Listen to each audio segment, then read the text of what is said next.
મિત્રો, new and ગુજરાતીમાં તમારું સ્વાગત છે. આજે હું રોનક તમને શીખવવાનો છું કઈ રીતના પ્રોગ્રામ રન કરવો. કયો પ્રોગ્રામ? તો કે સી અને C++ના પ્રોગ્રામ કઈ રીતના રન કરવા. હવે તમે બધા પ્રોગ્રામ તો રન કર્યા છે, પણ કોઈ દી ઉબુન્ટુમાં ટ્રાય કરી હોય કે ન કરી હોય, હું તમને પ્રોગ્રામ રન કરતાં શીખવાડું ઉબુન્ટુમાં. મારે પહેલાં પ્રોગ્રામમાં શું કહીએ ટેક્સ્ટ એડિટર છે એ અહીંથી ખોલવાનું, જે સર્ચમાં જવાનું, એનું નામ છે GEDIT ટેક્સ્ટ એડિટર. આ ટેક્સ્ટ એડિટર એના પર ક્લિક કરશો એટલે આવું ખુલી જશે. અનટાઇટલ શીટ ખુલી ગઈ. અત્યારે આપણે જરૂર આની છે. રેડી? હવે આને રિલોડ કરવાની. રેડી? એમ કહે છે એ વાંધો નહીં, હાલો એ એરર ઇગ્નોર કરો. અત્યારે આપણે c1.c અને c1cp 1.cpp બે ફાઇલ બનાવી. પહેલાં આપણે c1.c ને રન કરતાં શીખશું કઈ રીતના રન કરવાની. કેમાં? તો કે ઉબુન્ટુમાં એક પ્રકારનું ટર્મિનલ આવે. એ ટર્મિનલમાં બધું રન થાય, મોટાભાગની વસ્તુ. હવે આપણે પહેલાં ક્યાં સેવ કરી તમને બતાવી દઉં. ડોક્યુમેન્ટ્સમાં સીપીમાં કઈ સેવ કરી છે? c1.c આવડી આ ફાઇલ, અને આવડી આ c1.cpp એ ક્યાં સેવ કરી છે? ડોક્યુમેન્ટ્સમાં cppમાં c1.cpp. રેડી? ખબર પડી ગઈ? હવે કંઈ નહીં કરવાનું. જો આ પ્રોગ્રામ આખો રન જ છે. જો include IO stream using namespace std main C++ આખો બની ગયેલો. કાંઈ એરર નથી લાગતી મને. std.h hello world. કાંઈ બીજું બોલ્યા વગર સીધું ચાલુ કરી દઉં. હવે પહેલાં ક્યાં જે લોકેશન એમાં જવાનું, આવી રીતના cd સ્પેસ documents ડોક્યુમેન્ટ્સ. હવે cd cp. હવે આનું તમને એક શોર્ટકટ પણ કહીશ છેલ્લે, એટલે વિડીયો તમે જોજો તો તમને શોર્ટકટ જાણવા મળશે કે cd લખ્યા વગર સીધું કઈ રીતના થઈ જાય. એટલું બધું લખવું હોય તો, અંદર જવું હોય તો. હવે લખવાનું gcc c1.c. હવે ડાયરેક્ટ તમને આવી ગયો એટલે એમ સમજી જવાનું કે પ્રોગ્રામ રન થઈ ગયો, કે એરર બેરર છે નહીં.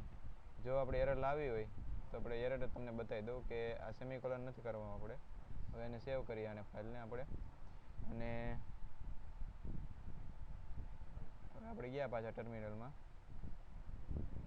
gcc c1. જો આવી એરર, એટલે એરર આવે તો આપણે ખબર પડી જાય કે કઈ રીતના બધું બતાવે. ટૂંકમાં કમ્પાઇલર જ છે આખું. હવે તમારી ફાઇલ ખોલી હોય આખી, તો એનું કમાન્ડ આવે છે નેનોથી. આ છે શું છે? તો કે આ છે નેનો એડિટર. હવે આમાંથી બહાર નીકળવું હોય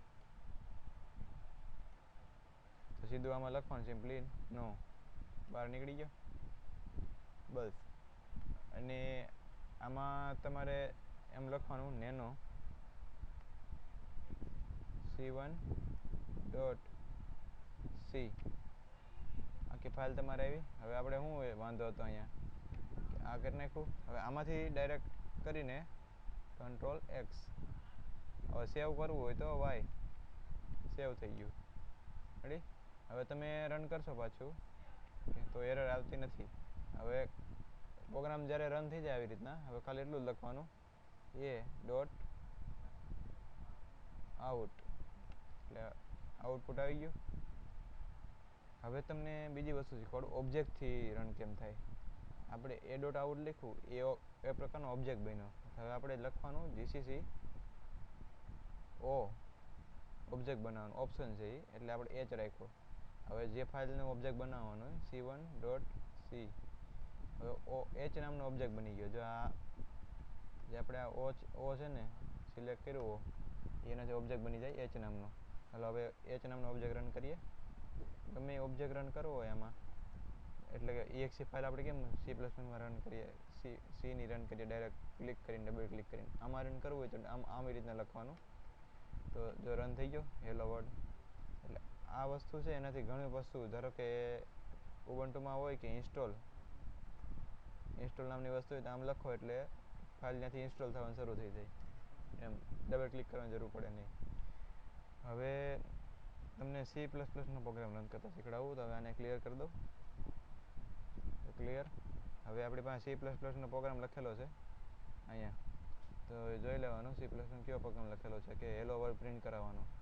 આ નેમ સ્પેસ એસટીડી તો એમાં લખવું પડે કેમ કે આઈએસટી નામની જે ક્લાસ બનાવેલો છે એમાં નેમ સ્પેસ હોય જેટલા બધા ક્લાસ ભેગા હોય એસટીડી નામનું સ્ટાન્ડર્ડ એ બધા હવે કમ્પાઇલરમાં કમ્પલસરી આવે જ છે. એટલે કંઈ બીજું વિચારતા નહીં કે ટર્બોસીમાં નથી લખતા આમાં કેમ લખીએ છીએ.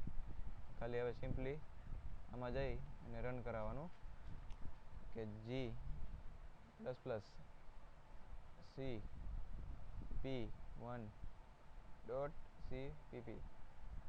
જો હવે આમાં શું લખ્યું કે કોઈ ડાયરેક્ટરી નથી. તો આપણે કેમાં સીપીમાં નાખ્યું હતું. રેડી. તો સીડી સ્પેસ ડોટ ડોટ કરો એટલે એક સ્ટેપ પાછળ જવાય. હવે CPP અને ઓલું યાદ રાખજો હજી છેલ્લે કહેવાનું છે કે તમને કઈ રીતના ડાયરેક્ટ આ લખી આવી જગ્યામાં C1 ડોટ શું લખવાનું G++C1 CP1 ડોટ CPP. જો પ્રોગ્રામ રન થઈ ગયો. હવે કાંઈ નહીં કરવાનું, ખાલી એ ડોટ આઉટપુટ આવી ગયું હેલો વર્ડ પાછું. હવે આમાં પણ એવી રીતના તમે ઓબ્જેક્ટ બનાવી શકો કે આમાં લખી નાખી એમ. રેડી. હવે ઓબ્જેક્ટ બની ગયો એમ. સીધો સિમ્પલી એમ રન કરો તો એ પ્રોગ્રામ રન થઈ જાય. હવે તમને ઓલું શીખવાડું ડાયરેક્ટ કઈ રીતના આમાં લાવવું ટર્મિનલમાં. હવે સીડી કરો છો ને ખાલી તો સીડી સ્પેસ ડોટ ડોટ કરશો ને તો એક ખાલી ડોક્યુમેન્ટ્સમાં આવશે કર્સર અને સીડી ડાયરેક્ટ લખશો તો આવશે બહાર, આખું બહાર આવી જશે જ્યાં હતું ત્યાં. ઓકે. તો હવે આપણે કરવાનું છે કઈ રીતના આમાં ડાયરેક્ટ સીડી લખ્યા વગર લાવવાનું. તો અહીંયા ખાલી સિમ્પલી આમ કરવાનું અને લખવાનું આ ફાઇલને ડોક્યુમેન્ટમાં. આમાં લખ્યું હશે અમુકમાં લખ્યું હોય ઓપન ઇન ટર્મિનલ પણ આમાં લખ્યું નથી. તો જો લખ્યું છે ઓપન ઇન ટર્મિનલ. ખુલી ગઈ સીધી ઓપન ઇન ટર્મિનલ.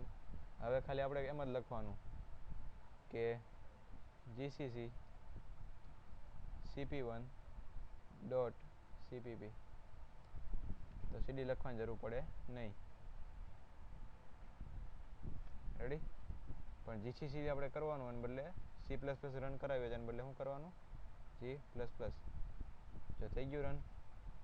એવી રીતના તમારે જો આમ કરવું હોય આને ટર્મિનલમાં ઓપન કરવી હોય તો આને ઓપન કરી દેવાની અને હવે લખવાનું GCC C1 ડોટ C.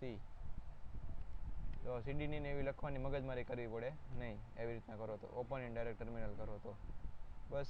આ વિડીયોમાં તો હવે કંઈ જાજુ હતું રાખવા જેવું લાગતું નથી. વિડીયો બહુ મોટો થઈ ગયો છે. તો આને બધું સેવ કરી નાખીએ અને હવે સ્ટોપ કરી દઉં.